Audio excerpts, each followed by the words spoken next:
Anda tahu, kalau kita membedah teks kuno atau dokumen sejarah gitu, kita pasti berekspektasi konsep-konsep utamanya tertulis dengan sangat jelas ya kan? Betul. Biasanya kita berharap begitu. Nah, di penelusuran mendalam kita kali ini, kita akan membedah tumpukan sumber tentang misteri terbesar dalam teologi, yaitu konsep Allah Tritunggal. Iya, dan ini topik yang cukup berat ya untuk dipahami. Sangat kompleks. Misi kita hari ini adalah menelusuri bukti Alkitabnya, memahami perbedaan rumit antara esensi dan pribadi, membongkar analogi populer yang ternyata salah, dan melihat kenapa konsep ini sangat krusial untuk Anda. Tepat. Tapi, bersiaplah untuk fakta yang mengejutkan ini. Apa itu?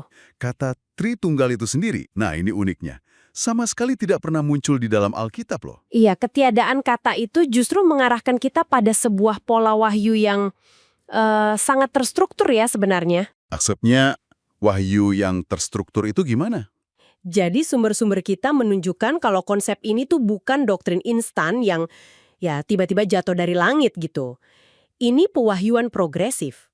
Ah, bertahap gitu ya? Betul. Di Perjanjian Lama, kita melihat petunjuk kemajumukan yang samar. Misalnya nih, penggunaan kata ganti jamak kita waktu penciptaan manusia. Oke. Atau nama Elohim yang bentuk tata bahasanya jamak, tapi selalu merujuk ke tindakan Allah yang tunggal. Oh, saya paham.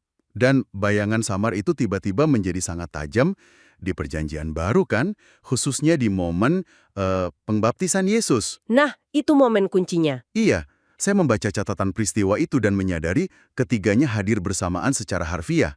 Maksud saya, Bapa berbicara dari surga, lalu anak dibaptis di air, dan Roh Kudus turun sebagai merpati. Benar, tidak ada yang bergantian di situ. Semuanya hadir.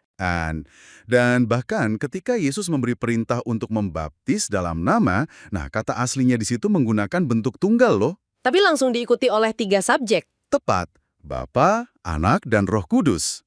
Tata bahasa ini jelas menunjukkan otoritas yang tunggal, tapi dengan pribadi yang berbeda-beda. Penggunaan tata bahasa itu memaksa kita berhadapan langsung dengan intinya, yaitu membedakan apa dan siapa. Oke, apa dan siapa? Ini gimana maksudnya? Teks sejarah menggunakan 2 kata bahasa Yunani yang spesifik.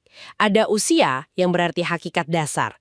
Nah, ini menjawab pertanyaan apa? Osia itu apanya ya? Betul. Lalu ada hipostasis atau pribadi. Ini menjawab siapa? Oke, Jadi konsepnya, Allah memiliki satu hakikat ilahi yang sama sekali tidak terbagi, tapi berdiam secara kekal dalam 3 pribadi. tunggu. Biar saya coba visualisasikan ini ya. Kalau mereka satu kesatuan tapi beda peran, apakah ini kayak satu tim kerja gitu? Tim kerja gimana maksudnya? Katakanlah sebuah tim pemasaran. Kan ada manajer yang merencanakan, terus ada desainer yang mengeksekusi, dan satu lagi yang ngurus publikasi. Hmm, hmm. Mereka kan beda orang, tugasnya beda, tapi membentuk satu entitas tim. Gitu bukan? Logika tim kerja itu masuk akal sih untuk cara manusia berorganisasi. Karena setiap anggota kan individu yang terpisah. Iya benar. Mereka bisa resign dan berdiri sendiri di luar kantor. Tapi masalahnya, Tritunggal ini bukanlah sekumpulan individu terpisah yang sekedar membentuk aliansi. Oh, jadi bukan sekedar kerjasama aja ya? Bukan. Bapa merencanakan penebusan, anak melaksanakannya di salib, dan Roh Kudus menerapkannya. Peran dan relasi mereka memang beda. Tapi mereka berbagi satu substansi utuh yang mustahil dipecah-pecah. kalau nggak bisa dipecah, otak saya langsung melompat ke analogi air nih. Analogi yang paling klasik ini. Iya kan? H2O itu kan satu substansi kimia, tapi bisa berubah bentuk jadi es, air cair, atau uap. Itu cukup masuk akal, bukan? Otak kita emang selalu mencoba cari jalan pintas dengan mengubah wujud. Tapi dalam catatan teologi, jalan pintas ini tuh punya nama teknis, Apa namanya? modalism.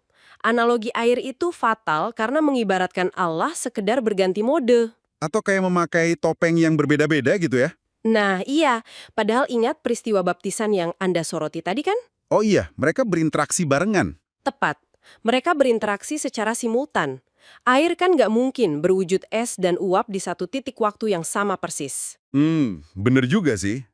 Oke, jadi kalau air gagal karena menyeratkan pergantian mode, gimana dengan analogi keluarga? Maksudnya ayah, ibu, dan anak. Iya, kan tiga pribadi berbeda, satu nama keluarga, dan berinteraksi bersamaan. Masalahnya, Kecenderungan kedua otak manusia setelah mengubah wujud adalah membagi-bagi. Membagi-bagi gimana? Analogi keluarga atau analogi sebutir telur dengan cangkang, putih dan kuningnya, itu jatuh pada masalah pemecahan. Saya mulai paham. Itu membelah satu kesatuan esensi Allah menjadi 3 bagian terpisah. Pada dasarnya, analogi semacam itu sama dengan mengatakan ada 3 Allah. Yang sering disebut triteism itu ya? Betul sekali. Dan ada upaya penyederhanaan lain yang malah menganggap Yesus sekedar ciptaan tertinggi yang diberi kuasa khusus. Yang mana itu meruntuhkan hakikat kekalnya ya? Sangat meruntuhkan. Melihat betapa rapuhnya usaha manusia merumuskan ini dengan hal-hal fisik, muncul pertanyaan praktis nih. Silahkan. Untuk Anda yang mendengarkan, kenapa membedakan esensi dan pribadi ini sangat krusial? Sekilas kan ini terdengar kayak debat akademis kuno yang nggak relevan. Karena pemahaman ini adalah fondasi dari keselamatan itu sendiri. Kalau Yesus bukan Allah sepenuhnya, maksudnya kalau dia sekedar ciptaan, Kematiannya nggak akan cukup menanggung umat manusia. betul, tidak akan memiliki nilai tak terbatas. Dan ini juga menjaga agar ibadah kita tidak jatuh ke penyembahan berhala. Tahu nggak, momen kesadaran terbesar buat saya dari tumpukan sumber kita justru muncul waktu membahas konsep kasih.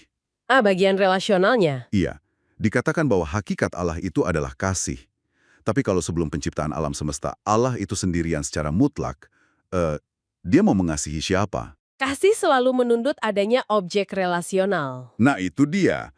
Konsep ini menunjukkan bahwa Allah adalah komunitas kasih yang sempurna di dalam dirinya sendiri sejak awal mula. Dan kesatuan dalam keragaman ini, pada akhirnya, jadi cetak biru bagi eksistensi manusia loh. Keluarga, pernikahan, komunitas, itu dirancang untuk meniru keharmonisan relasi ilahi. Jadi misteri ini bukan cuma teka-teki logika aja ya. Sama sekali bukan.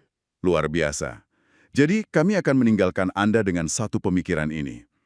Jika hakikat inti dari Sang Pencipta adalah sebuah komunitas relasional yang secara sempurna mengasihi satu sama lain di dalam dirinya sendiri, bagaimana hal itu mengubah cara Anda memandang kebutuhan Anda akan komunitas dan kasih sejati di dunia yang rasanya semakin terisolasi ini?